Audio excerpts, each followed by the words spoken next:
With some 33,000 attendees, 1,100 exhibitors, and 1 million square feet of space to traverse across the Las Vegas Convention Center, RECon 2014 is billed as retail real estate's most significant event.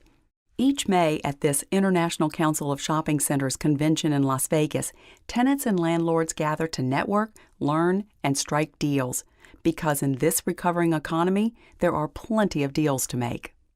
Hi, I'm Marianne Wilson, editor of Chain Store Age, and I'm here today with Terry Montesi, CEO of Trademark Property Company based in Fort Worth, Texas. Terry, let's start with going over some of the basics about Trademark, the number of states you're active in, the properties, the square footage, services. Today we're active from California to Carolina and several places in between in 6 different states. We've got 16 current properties that total almost 6 million square feet. And we're in we have a 3-legged stool of investments, development, and strategic third-party services. While new development as a whole has been slow to recover, Trademark appears to have a number of vibrant development and redevelopment projects in the works. What are some of the highlights? Tell us a little bit about them. Yeah, so what we're seeing is that our economy doesn't really need a lot of new supply, but it needs the existing supply, more importantly, to evolve and become more relevant. And so we have a lot of semi-distressed situations, good real estate, but maybe the planning or maybe the capital stack was a little distressed. And so we're involved in a lot of redevelopment right now. We're working on a couple of different lifestyle centers in the Texas area to evolve those. We're working on one in the Chicago trade area. We are actively working on a couple of ground-up deals, one in Raleigh across from Crabtree Valley Mall, and one in Fort Worth that's going to be anchored by Whole Foods, a mixed-use neighborhood we're building in Fort Worth called Waterside. We're also working on expanding one of our projects, Alliance Town Center in North Fort Worth, that's currently about a 800,000-foot project, and we're working on adding a lifestyle wing to that, which is currently a large, very successful community and power and leisure center, and we're working on expanding that into a lifestyle component as well. So with the recent announcement that Whole Foods would anchor the Waterside project, which you just mentioned in Fort Worth, kind of begs the question, how heavily does the right grocer factor into a project's success nowadays? Well, grocer's one, I would say the right anchor, as much as anything, but grocers are the most active anchors out there, but really more importantly, it's specialty grocers that are the most active, either the deep value like a Walmart, which really that doesn't really do much for developers.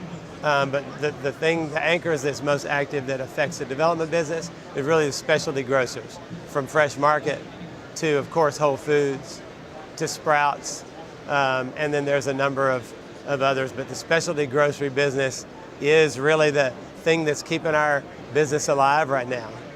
Trademark is known for innovation. Do you have anything new and innovative you're working on that you can share with us? Sure, we're very excited. The Fort Worth project, Waterside, you mentioned, is our first conscious place. We're involved with a movement in a nonprofit called Conscious Capitalism that was started by 2 retailers, John Mackey, the CEO and founder of Whole Foods, and Kip Tyndall, the co-founder of Container Store. And we've gotten involved in conscious capitalism, and I approached Walter Robb, the co-CEO of Whole Foods, about the need for a more conscious or more enlightened places. We've trademarked Conscious Place and have a logo for it, and we're rolling out our first Conscious Place in Fort Worth with Whole Foods as an anchor. And it'll have, what does that mean, Terry? Well, it'll have a number of things that inspire and educate people. The effort is to really make people's lives better, to enrich their lives. Not just, what we say is that retail was about commerce and real estate. Then people got it and they said, oh, it's now about commerce and community. And I think around here you see a lot of people mentioning that. We think that if it's only about commerce and community, that was yesterday's news, that it's really about meaning and purpose and commerce and community, and adding meaning and purpose to our places with a variety of amenities and thought processes that educate, inspire, and connect people at a much deeper level. To what do you attribute Trademark's recent growth? Well, that's a great question. Part of it is the ability to survive this last very tough down cycle, the ability during that down cycle to evolve our business. We didn't dramatically change our business. We stayed in the development business. We didn't bail. We stayed in the investment business and have grown that. And we also added a third leg to the stool. We added strategic third-party services. And recently we've also done our first fund. We're now in the investment management business. We have a 30, soon to be about $40 million co-invest fund.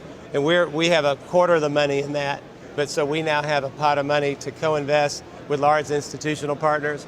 And that has really gotten a lot of traction for us recently with institutional partners. And I think people are attracted to Trademark because we have institutional quality people and experience and track record, but we have an entrepreneurial spirit that we just can't shake. And let's look ahead a little bit. Do you see a continued focus overall on redevelopment? What we see, like I mentioned earlier, is that the market really isn't begging for a lot of new spec space.